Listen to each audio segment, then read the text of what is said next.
Hi, I'm Michael Denon, and this is the Physics of X, where X is everything except politics. And we're right in the middle of our spaceship Star Wars flying motion sequence. So make sure you like the videos, subscribe, ring the bell so you always get notified. What I've done, if you haven't watched them, you can go back to the last two videos and learn all about the physics of motion and flight. Why do we need that? Because one of the most favorite topics at the moment, or actually throughout lots of human history, has been unidentified flying objects, or UFOs. Now we tend to call them UAPs, unidentified aerial phenomena. This has fascinated humanity, I think, for all time. We are really, really curious to know if there's anything else out there and if it's visiting us. I'm going to say two things at the beginning of the video that are important. One is there probably is other stuff out there. I know there's a lot of debate on that, but it's a pretty big universe. That's, subject for a different video. Maybe we'll get that later in the Physics of X. But it's highly unlikely, given the vastness of space and a lot of things, that they've visited us already. That's another sort of view I have. That's a personal opinion, not a physics question right there. But it does beg the question, we keep seeing all this stuff. So what is it? Now, the focus of this video, I want to focus on one particular thing, because this is the physics of X, is the physics of these unidentified objects.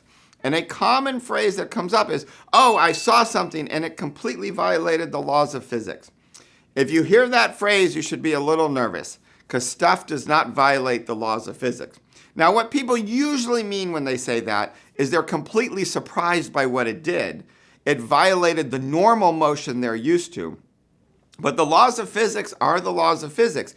And the main one, which I talked about in the earlier videos, is Newton's third law, where if you have two objects interacting, the force on them is equal and opposite. And something I've talked about in the Harry Dresden videos is Newton's second law, that forces are what cause accelerations or changes in motion, changes in velocity, changes in direction. So if things appear to, quote, violate the laws of physics, a few things might be happening. One is video imagery, or even our eyes, are not very good always at tracking actual accelerations, perspective, change in distance.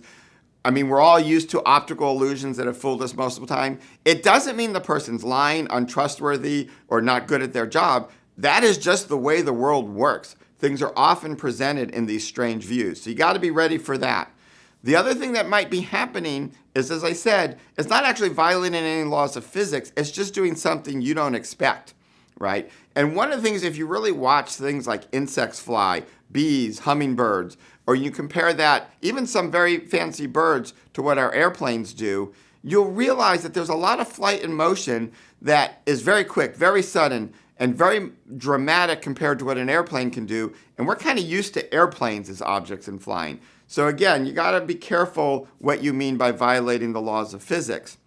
And the final piece I'd like to say in this space is there is interesting technology that might be out there that we're not aware of, either top secret technology in other countries, or eventually we might run into civilizations that have different technology.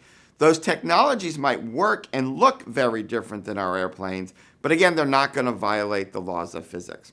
Something you do have to be very aware of, and we're going to go into this more in the next two episodes, there's a lot of recent excitement when I made this video about things that seem to be both in the air and the water.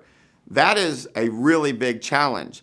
When you go from air to water, you're dramatically changing things like the pressure, the density of the material you're in. How you do propulsion and flight is going to be very different in those two spaces. I'm going to talk more about that in the blog post I write. So if you want details about this physics, go read the blog post. There's a lot of interesting stuff there. But the main thing is, keep in mind, the laws of physics just really don't get violated. And this has been the Physics of X. This has been the Physics of X, where X is everything but politics. Make sure you like, subscribe, and ring that bell so you get notifications of every episode coming weekly straight to you.